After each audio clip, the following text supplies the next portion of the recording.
तबीयत पानी कैसे बा? सब बढ़िया है पर तुम। बड़ी खुशी की बात कहाँ कि आज आप भेटायु गया। हाँ नहीं इतना दिन बाद बतावा छोड़े रहन पंचो नान भरे के रहन तब एक गायब रहन पढ़ाई चला गए इतना दिन बाद मिले यही। और बतावा तोहरे कलेजवा का हाल चाल बा? कलेजवा तुम्हारा ठीक भाई तब। हाँ तोरे फेफड़वा का हाल बा? फेफड़वा काम चालू बाटे बस ये तोहार लगन रखाए देनी है बड़ी बात है। अरे यार कॉलेज बोला जाता है। हाँ कॉलेज स्कूल स्कूल स्कूल। ए भैया हाँ भैया। सरी बात छोड़ा। सरी बात नहीं गन्हात बात। सारी बात हाँ सारी बात छोड़ा। हम तक कहते देखा हम आपके जानत है आप हमका जानत है लेकिन आए हुए सभी हमारे दर्शक भाई और हमारे मीडिया वाले भाई नहीं जानते हैं कि आप कौन है। हम छर्रा पियाली है। अरे यार मैं कौन हूँ? आपके भैया। हाँ। तो सबसे पहली बात है कि आप पहली बात हाँ सबसे पहली बात ही कि अपन परिचय बता दे भैया। अच्छी बात है। नहीं गांव वाले कहीं इतना घमंडी यहाँ पढ़े लिखे के बात है वो अपन परिचय ना बता पावत। हाँ तो सबसे पहले दूर दराज से आए हुए नौटंकी कला प्रेमी हम और साथी माताएं बहने तथा बुजुर्ग पिताओं सबके सामने सवरिया श्याम सुर संगीत पार्टी की तरफ से आप सबका हार्दिक स्वागत है, अभिनंदन है, वंदन है। दोस्तों मेरा नाम अशोक कुमार है। मैं ग्राम शेरपुर जिला इलाहाबाद का रहने वाला हूँ। घर में मेरे बड़े भैया हैं जिनका नाम श्री सत्य प्रकाश प्रधान है। मेरी भाभी बा है, भाभी बा का नाम सीमा देवी है। भाभी बा की गोद में एक मासूम बच्चा है जिसका नाम सूरज है और मुझसे छोटी मेरी एक बहन है जिसका नाम गीता है। लेकिन दोस्तों मैं ग्राम शेरपुर जिला इलाहाबाद छोड़कर लखनऊ शहर में बीएड की परीक्षा देने गया था और आज आप लोगों की कृपा से और भैया भाभी का आशीर्वाद से मैं बीएड में फर्स्ट डिवीजन से पास हो गया।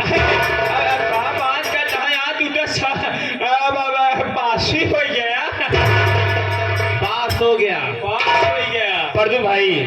सोच रहा हूँ कि आज ही ट्रेन पकड़ के मैं अपने घर चलूंगा और चल के जब खुशखबरी भैया भाभी से बताऊंगा और का तो भैया भाभी खुशी के मारे झूम उठेंगे।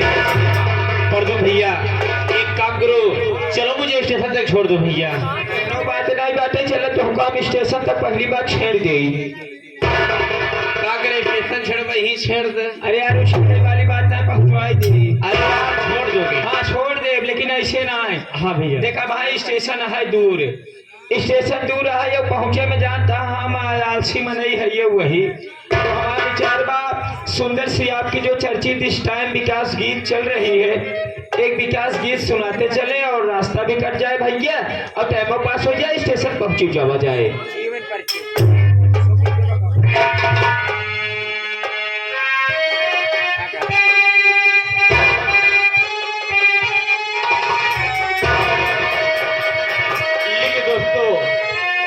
सेवा में एक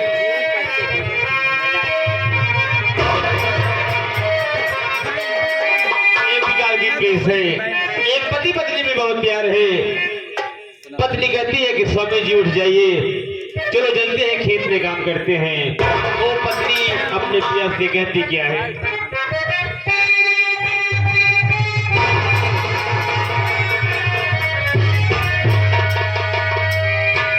छोड़ा नी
साथ साथ आगे हमारे YouTube चैनल के मशहूर नंबर 1 YouTube चैनल जो कि हमारे सनातन दुर्गेश YouTube चैनल के तरफ से 21 रुपए का पुरस्कार जो कि हमारे माननीय महोदय श्रीमान ब्रह्मादनी बड़े भाई भोजपुरी गायक कलाकार हीरो सत्यम विश्वकर्मा जी के सुंदर सी आवाज को सुनते व समझते हुए बाबू जी की तरफ से 21 रुपए का पुरस्कार पाकर स्वागत करते हुए धन्यवाद। हमारे इतने भी यूट्यूबर भाई आए हैं, सबको हाथ जोड़कर प्रणाम करता हूँ और आशीर्वाद की कामना करता हूँ कि हम बच्चे अपने कला में कामयाब रहे। परदू भाई, ये भैया लोग का बहुत बड़ा सहयोग है। और का भैया, हाँ, ये सब है ना होते तो हमका स्वयं क्यों जानवर उखा रहा सही बात है। आपके तो जानते हैं हमका ने क्यों जाना कहना है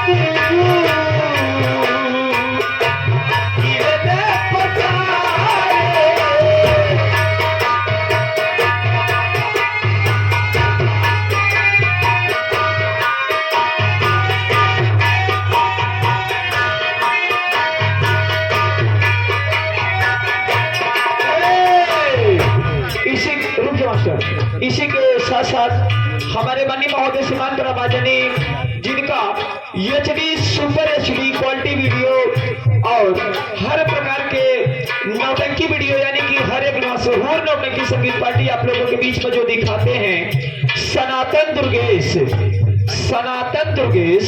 YouTube चैनल, सनातन दुर्गेश YouTube चैनल बाबूजी के तरफ से 21 रुपए का पुरस्कार और साथे साथे सब लोग परदुम तिवारी कॉमेडियन चैनल के भी भूल दिन जाया सनातन दुर्गेश परदुम तिवारी कॉमेडी दोनों चैनल एक सब्सक्राइब कर ले जाया पार्टी स्वागत करती है। धन्यवाद।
हमारे माननीय महोदय श्रीमान ब्रह्मादनी स्वर्गीय गुरु मास्टर भंडारी लाल गुरु जी के सुपरस्टार कलाकार हीरो सत्यम विश्वकर्मा जी के सुंदर से आवाज को सुनते व समझते हुए हमारे YouTube चैनल के जो कि नंबर 1 विजेता बाबू जी हमारे बहुत बढ़िया सुपर HD क्वालिटी चलती है बाबू जी हमारे सनातन दुर्गेश YouTube चैनल के तरफ से 21 रुपए का पुरस्कार खास आपके लिए और हमारे बड़े भाई हीरो सत्यम विश्वकर्मा जी का लगातार एक नया भोजपुरी गीत आप लोगों के बीच में आता जाता रहता है। आप लोग YouTube पे उस वीडियो को देखें और कमेंट करें, हमारे भाई के चैनल को सब्सक्राइब करें। धन्यवाद। भाई साहब को हाथ जोड़ के प्रणाम करता हूँ।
इसी के साथ आ गए हमारे मनी महोदय श्रीमान प्रभात ने फिर से वैश्वाया हुआ नाम हमारे सनातन दुर्गेश यूट्यूब चैनल जो कि बहुत बेहतरीन चर्चित क्वालिटी सुपर एचडी क्वालिटी का वीडियो बनाते हैं और हर एक नौटंकी का वीडियो आप लोगों के बीच में पेश करते हैं और हमारे हीरो सत्यम विश्वकर्मा बड़े भाई जी के सुंदर से आवाज को सुनते व समझते हुए 21 रुपए का पुरस्कार पाकर स्वागत करते हैं। धन्यवाद।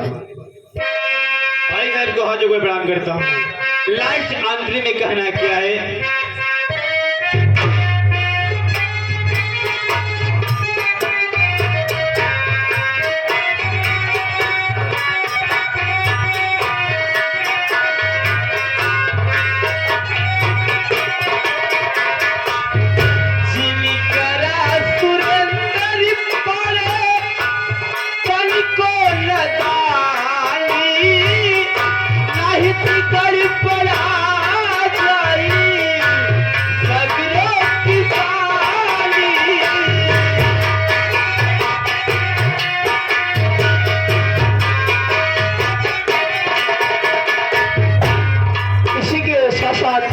हमारे माननीय महोदय श्रीमान प्रमादनी बड़े भाई हीरो सत्यम विश्वकर्मा जी के सुंदर सी आवाज को सुनते हुए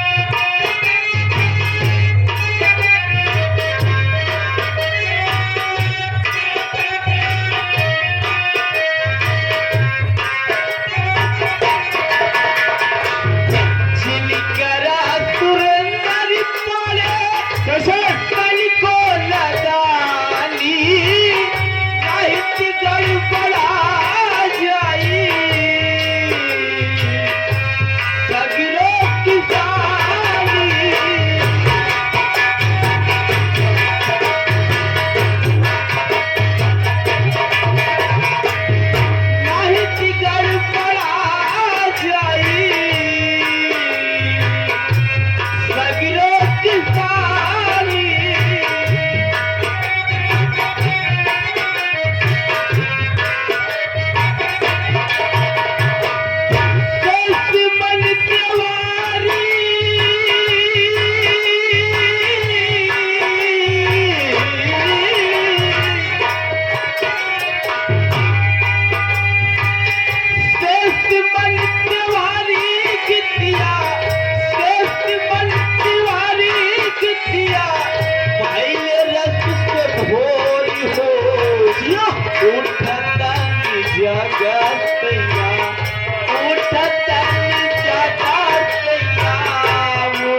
काम करो भैया, चलो मुझे स्टेशन तक छोड़ दो भैया। चलते ही भैया ये देखा आई गए हमारे माननीय महोदय श्रीमान प्रमादनी बड़े भाई माननीय श्री सनातन दुर्गेश।